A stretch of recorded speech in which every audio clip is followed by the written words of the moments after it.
अपन सभी लोग फिर से आज की तिथि में शांति सागर गौरव गाथा का पुनः प्रारंभ कर रहे हैं। विगत कुछ दिनों में आचार्य पदारोहण शताब्दी वर्ष महोत्सव का मुख्य समारंभ और अन्य कुछ आयोजनों के नियोजनों के कारण से यह उपक्रम कुछ काल के लिए प्रलंबित था। आज फिर से अपन उसका अनुष्ठान, उस महान जीवन चरित्र का पारायण कीर्तन पुनः प्रारंभ कर रहे हैं। पूज्यपाद आचार्य शांति सागर जी महाराज एक ऐसा दीपस्तंभ, एक ऐसा अलौकिक दीपक, एक ऐसा अलौकिक प्रकाश कि जिस प्रकाश ने संपूर्ण अध्यात्म जगत को भयंकर पंचम काल की तिमिस्रा से, भयंकर अंधकार से एक अलौकिक ज्ञान ज्योति, अध्यात्म ज्योति प्रदान की, और जिनके अनंत उपकार के कारण, जिनके महानतम अवदान योगदान के कारण आज हम सभी लोग स्वाभिमान से जैनत्व का अनुष्ठान कर रहे हैं।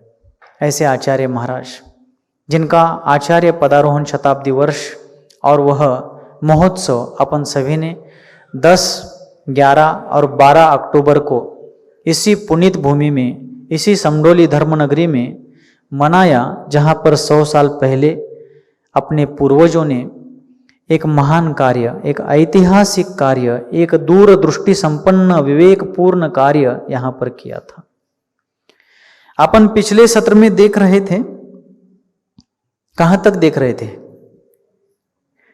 1940 का चातुर्मास पूज्य आचार्य महाराज का गोरल में हो रहा था। यहां तक ही आए थे ना? बराबर है महाराज।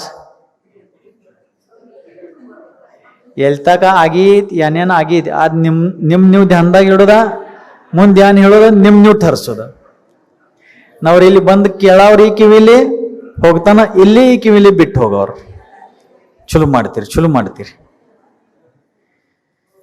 पूज्य आचार्य महाराज का 1937 का चातुर्मास गजपंथा सिद्ध क्षेत्र पर हुआ। उसके उपरांत 1938 का चातुर्मास बारामती में गुरुभक्त शिरोमणि सेठ चंदुकाका सराफ और जैन समाज के आग्रह पर बारामती में हुआ। 1939 का चातुर्मास सेठ पूनमचंद घासीलाल जवेरी जी, जिन्होंने आचार्य महाराज को अपने संपूर्ण योगदान के बल पर समाज का सहयोग लेते हुए अनेक लोगों के सहकार्य से उत्तर भारत की यात्रा में बड़ा योगदान प्रदान किया था, उनकी मूल भूमि प्रतापगढ़ में हुआ। उसके बाद अग्रिम चातुर्मास 1940 में गुजरात के ईडर के पास जो गोरल नाम का ग्राम है वहीं पर हुआ। और तदुपरांत पूज्य आचार्य महाराज का संघ फिर से प्रवास करते करते, विहार करते करते दक्षिण भारत की ओर लौटने लगा। कहते हैं कि चतुर्थ काल में मुनि सूरतनाथ भगवान के शासन काल में दशरथ पुत्र राम भी वनवास के लिए गए थे। कहाँ गए थे? वनवास के लिए वे स्वयं गए थे। कितने साल गए थे? 14 साल रामचंद्र जी वनवास के लिए गए थे। राम वनवास में थे, लेकिन राम को कुछ दुख नहीं था। मैं महलों का सुख छोड़ करके, राजभवन का आनंद छोड़ करके, राजकीय सम्मान का त्याग करके वनवासी जीवन बिता रहा हूं, इस बात से वे किंचित भी विचलित नहीं हुए थे, बल्कि वनवास में रहते हुए भी वे आनंद मग्न थे। किंतु रामचंद्र जी के वियोग में महलों में रहते हुए भी, अत्यंत सुखपूर्ण जीवन बिताते हुए भी, संपूर्ण प्रतिष्ठित जीवन का आनंद अनुभव करते हुए भी रामचंद्र जी के भाई भरत, रामचंद्र जी की माताएं कौशल्या, कैकई, सुमित्रा, सुप्रभा और भी परिजन पुरजन, ये अपने अपने घरों में, परिवारों में, राजमहलों में, राजभवनों में राजकीय सुख समाधान में रहते हुए भी एक राम के अनुपस्थिति के कारण बहुत व्यथित और दुखित थे।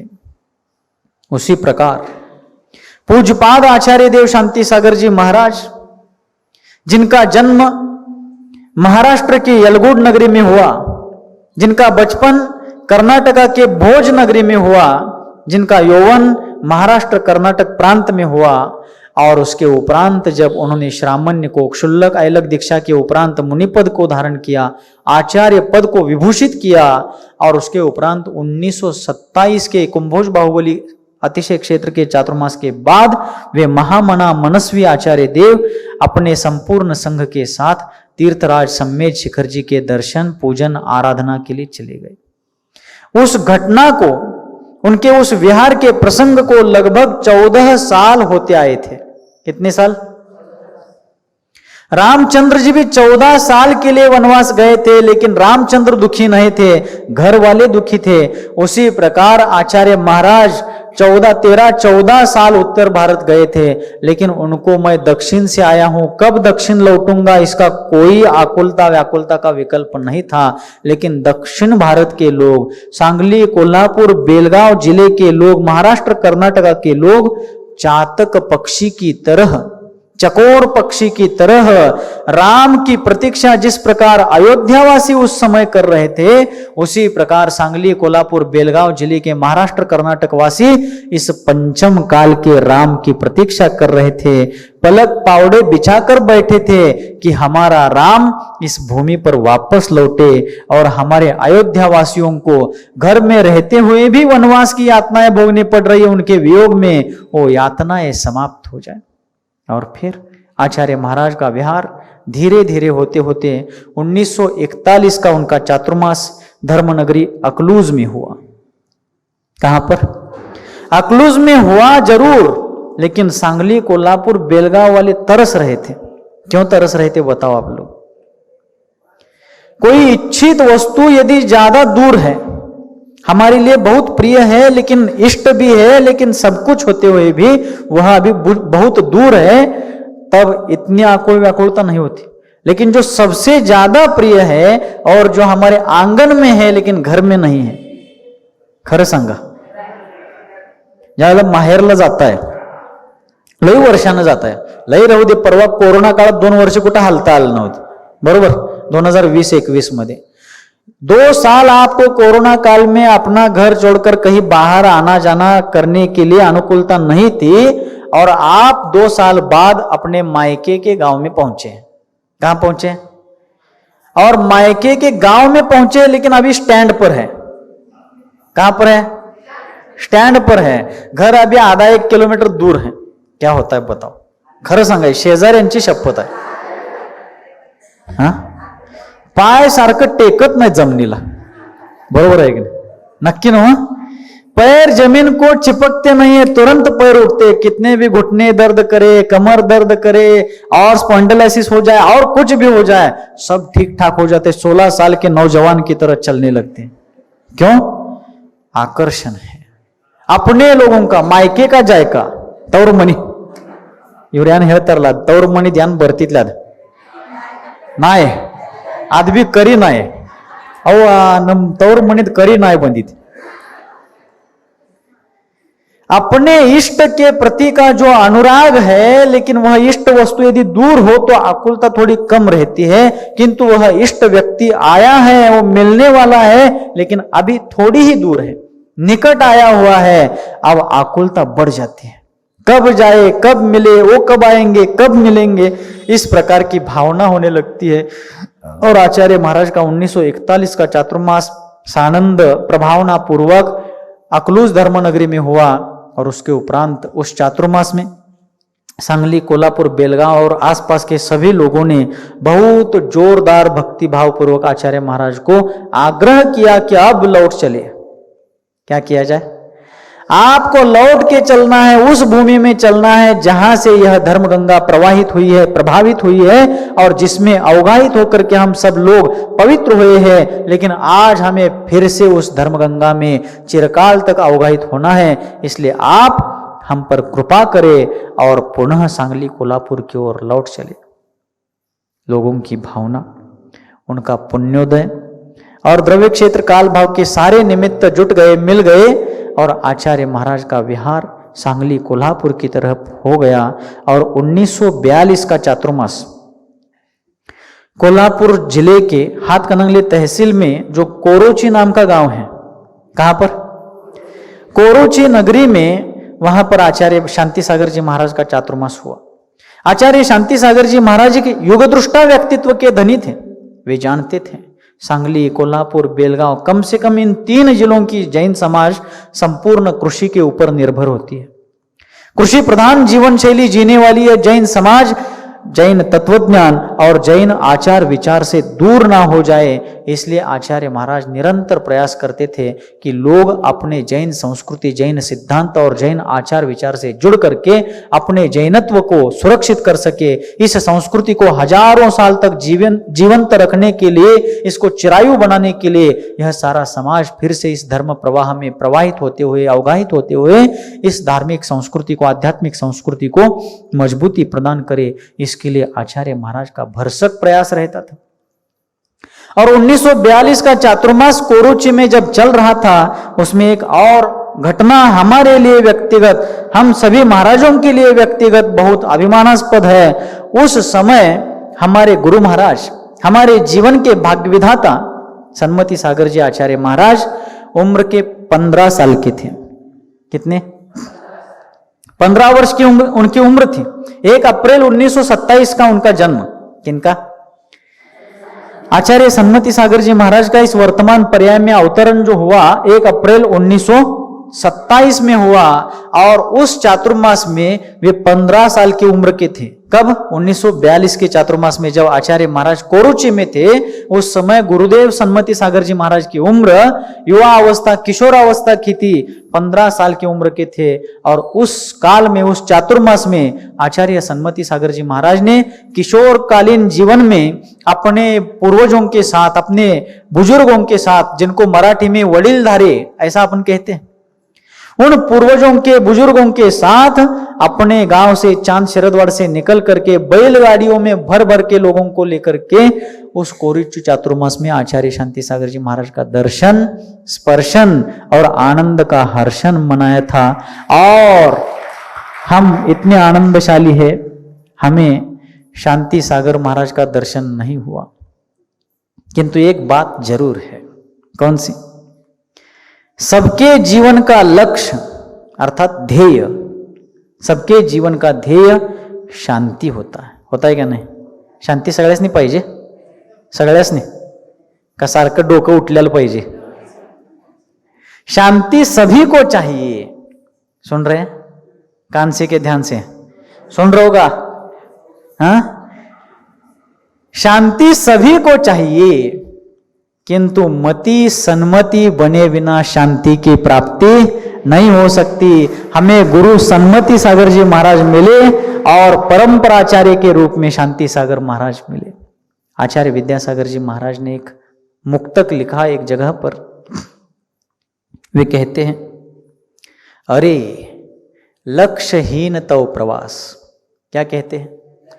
लक्ष्यहीन, लक्ष्य अर्थात ध्येय, ध्येयहीन होकर के कोई भी व्यक्ति चलता है, प्रवास करता है, तो उसके प्रवास को, चलने को चलना नहीं कहा जाता, भटकना कहा जाता है। वाऱ्या मुंग्या असतात ना, काली चींटियां छोटी छोटी, वो यत्र तत्र इधर उधर सिर्फ भाग दौड़ करती है, कहीं एक जगह पर पहुंचना उनकी मंजिल नहीं होती। अरे लक्ष्यहीन तो प्रवास, दे रहा तुझको त्रास। आगे क्या कहा? अरे लक्ष्यहीन तो प्रवास, दे रहा तुझको त्रास, मति बदलनी होगी, चाल सुधरनी होगी। अंत में क्या कहा? मति बदलनी होगी, चाल सुधरनी होगी। मतलब लक्ष्यहीन तो प्रवास, यह संसारी जीव जो प्रवास कर रहा है, निरंतर आगे बढ़ रहा है, आगे बढ़ने से मना नहीं है, लेकिन उसका आगे बढ़ना लक्ष्य युक्त हो, ध्येय युक्त हो, तब वह सार्थक है। किंतु हमें कहां जाना है, कहां पहुंचना है, हमारा साध्य क्या है, उस साध्य को सिद्ध कैसे करना है, इसका विवेकहीन होकर के यदि व्यक्ति चलता है तो वह चलना नहीं, भटकना है। इसलिए आचार्य महाराज कहते हैं लक्ष्यहीन तो प्रवास। कदाचित आपको पहले एक प्रसंग मैंने बताया हो, उदाहरण दिया हो कि एक चौराहे पर, चौराहा म्हणजे चौक, चौक असतो ना, चारों तरफ से रास्ते आकर जहां इकट्ठे होते, एक जगह आते हैं चारों रास्ते, तो चौराहे पर एक तरफ एक बुजुर्ग व्यक्ति बैठे हुए थे। जहां चौराहा बना हुआ है उसके रास्ते के किनारे पर एक तरफ एक बुजुर्ग व्यक्ति बैठे थे, और उस बुजुर्ग व्यक्ति के बैठने के बाद कुछ समय बीतने पर एक नवागंतुक, उस स्थान पर जीवन में पहली बार आया हुआ एक प्रवासी उस बुजुर्ग व्यक्ति को पूछता है कि बाबा, यह सामने वाला रास्ता कहां जाता है? क्या पूछा? ये सामने वाला रास्ता कहां जाता है? तब उस बुजुर्ग व्यक्ति ने उनसे पूछा कि आपको कहां जाना है? सांगितलं होतं काय? सांगितलं होतं। आपको कहां जाना है उन्होंने पूछ लिया। वो आया हुआ प्रवासी कहता है, मुझे पता नहीं कि मुझे कहां जाना है। क्या कहा? मुझे नहीं पता मुझे कहां जाना है। तब चौराहे पर, बीच चौराहे पर खड़े उस प्रवासी को उन बुजुर्ग व्यक्ति ने कहा, फिर किसी भी रास्ते पर चले जाओ, क्या दिक्कत है? जहां चारों तरफ रास्ते जा रहे हैं, उस चौराहे पर खड़े रह करके आप पूछते हो कि सामने वाला रास्ता कहां जाता है, लेकिन प्रश्न करते समय आपका साध्य निर्धारित नहीं है, तो आप किसी भी रास्ते से चले जाओ, समस्या क्या है? समडोली के बस स्टैंड पर खड़े रहकर यदि कोई व्यक्ति सोचता है कि मुझे सांगली जाना है, तो उसे रास्ता बता दिया जा सकता है कि स्टैंड पर खड़े रहकर आप पूर्व दिशा में चले जाओ, आप सांगली पहुंच जाओगे।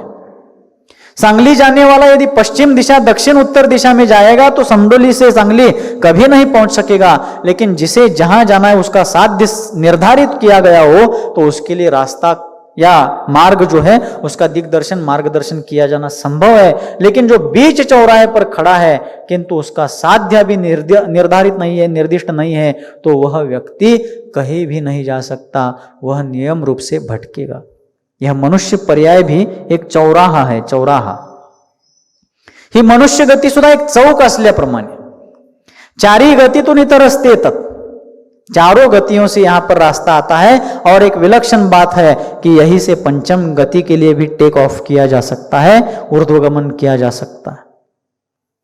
लेकिन बीच चौराहे पर, मनुष्य पर्याय रूपी बीच चौराहे पर खड़ा हुआ व्यक्ति, मुक्ति के प्राप्ति का, सुख की प्राप्ति का इच्छुक होने वाला व्यक्ति, यदि वहां चौराहे पर खड़े रहकर भी यदि कहता है पूछने पर कि मुझे कहां जाना है, मुझे पता नहीं है, तो फिर अनादिकाल से जिस प्रकार वो चारों गतियों में जन्म मरण का दुख भोगते हुए भटक रहा है, आगे भी उसी प्रकार जब तक वो अपने साध्य को निर्धारित नहीं करेगा भटकता ही रहेगा।